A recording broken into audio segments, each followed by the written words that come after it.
Yo, what's up mga kamoto? Welcome back sa ating YouTube channel. Alright, ngayon lang tayo nakapalik mag vlog mga kamoto. Gawa ng nabisi tayo. Bali kahapon mga kamoto, nagpa rehistro tayo ni Asyong, no? Yung ating isa Raymond 25 kasi nag-expire siya. Ngayon siya mag-expire October 3, pero kahapon ko lang to nang nirehistro mga kamoto, gawa ng baka mag-penalty, no? Tapos yung bagong plaka ng ating XRI mga kamoto na kuha na din, na-upload na din, na-registered na din siya. Kaya ito na yung gagamitin natin ng plaka, no? Yung original na. Kasi this coming November, next month, sub na yung huli ng mga LTO mga kamoto, kasi may memorandum sila na ilabas na wala nang backlog sa mga plaka. Yung mga temporary plate number, bawal na yun magbiyahe mga kamoto, no? Kailangan na yung mga original na plaka na talaga yung gamitin. Kaya simula ngayong November, next month, sub na daw yung huli nila, panghuli. Kaya sa ating mga riders dyan wala pang plaka, no? Mas mabuting kunin nyo, no, yung kaninyong mga plaka, kasi baka kayo'y mahuli mga kamoto, no? Ulit pa doon, pupunta tayo sa work ng commander ko mga kamoto. Update ko muna siya. Quick vlog lang to mga kamoto, no?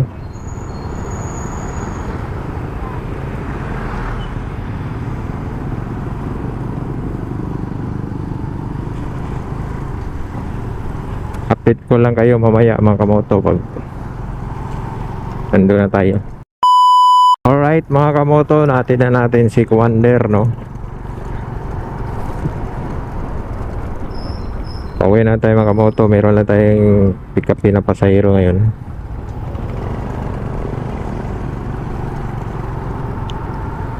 Visit tayo sa ating topic mga kamoto, no? Yun na nga, sa mga temporary plate number pa dyan, kailangan nyo nang kunin yung bagong plaka nyo mga kamoto. Kasi ang LTO ngayon sobrang higpit na. Napakalaki na ba na yung fines, yung violation fee, no, pag hindi mo nakuha yung original plate number, no? Kaya kailangan bago na yung plaka mo. Kasi kahapon nung nandun tayo sa LTO, sayang hindi ko na i-vlog kasi nakalimutan ko yung camera ko. Meron doon mga kamoto, meron doon nahuli na yung violation niya lang, yung kanyang brake light is parang mag-blink blink ba. Basta kasi sa LTO bawal kasi doon yun, kasi hindi siya original. Kailangan stock talaga na brake light.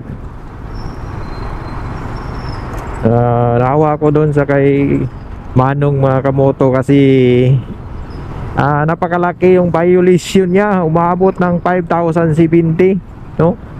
Biruin mo, brake light lang yung violation niya, umabot pa ng 5,000. So sobrang hirap ng mga tao ngayon mga kamoto. Napakalaki naman yung violation. Sana LTO, huwag naman sanang ganun kalaki yung violation, no? Pwede naman yun pag-usapan or ibalik na lang sa stock na kanyang valve. Kasi yung kay Manong na nakausap ko kahapon mga kamoto, yung kanyang brake light daw is yung gumagalaw ba, yung gumagalaw na lights. Kaya nahuli siya, may checkpoint kasi ng LTO, kaya naharang siya. Pag check ng kanyang brake light, yun, Yun ang kanyang violation. Bawal kasi yung paggalaw-galaw daw na brake light, yung ilaw ba. Dapat steady lang daw nakailaw na pula. Yan ang parang LTO. Nandun kami kahapon, nag-abutan kami. Tapos reklamo siya doon sa LTO, pero wala siyang magagawa daw kasi walang magagawa daw ang LTO kasi ganyan talaga lang kanyang palisiya. Bawal kasi yung kanyang brake light na ilaw na parang gumagalaw kasi yung ilaw yung brake light, no? Kaya na problema si Manong kung saan siya hahanap ng ganong kalaking ibayad. Kaya meron siyang panawagan na sabi niya kailangan may consideration daw na pwede bang ibaba naman yung fines kasi sobrang laki na 5,070. Saan ka ba hanap ng ganyang kalaking pera pag ganit wala ka bang trabaho, no? Kaya kawawa naman si Manong mga kamoto, no? Kausap natin kahapon. Meron din yung isa kahapon mga kamoto, nagbayad din sa kanyang penalty, yung fines niya, yung violation, yung seat belt din. Ayaw gumana yung seat belt daw, yung parang barado siguro. Yun ang violation din. Umabot din ng 6,000 plus mga kamoto. Sobrang laki. Seat belt lang yung violation niya. Biruin mo, napaka hassle, no? Pagka hirap talaga. Kaya kung may harang na LTO, huwag na sana kayong dadaan. Huwag na sana tayong dadaan mga kamoto kahit kompleto tayo, baka ma-check tayo na hindi natin alam kung ano ngayong ating violation, no? Kaya double ingat na lang mga kamoto sa ating mga riders natin dyan, no? Advice ko sa ating mga riders, sa mga may mga temporary plate number pa dyan, kailangan nyo na kuha ng original plate number nyo mga kamoto kasi pinagbawalan na nila ngayong November next month mga kamoto, no? Ayan.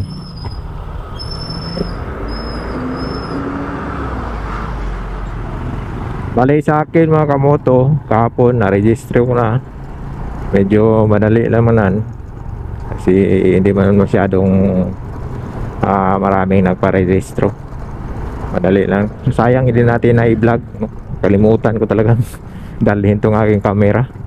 Pero siguro susunod na mga registration na naman sa ating isa rin makapag-vlog tayo dun kung pwede ba tayo pabayagan, pwede ba mag-vlog. Pero kung hindi pwede, okay lang din, no? So, kasi ngayon mga kamoto, importante talaga na may mga gadget ka na, may camera ka.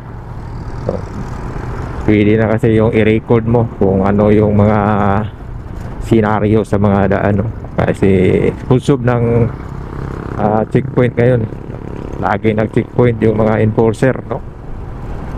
Yun lang siguro mga kamoto yung ating topic ngayon. Kumusta po sa ating mga solid followers natin, subscribers? This is Z Moto. Nagbabalik na naman tayo. Pasensya, medyo matagal tayong hindi nakapag-upload. Shoutout po sa ating mga solid followers natin dyan, Kuya Dax TV, Kuya Dax Halo Halo Vlog, sa Rides Vlog Moto, Lodi Moto. Sa ating mga solid subscribers, followers, maraming salamat po sa ating mga silent viewers. Thank you so much mga kamoto, no? Hanggang dito na lang ang ating vlog for today. This is Z Moto. God bless and ride safe po tayong lahat. See you sa next vlog. Peace out.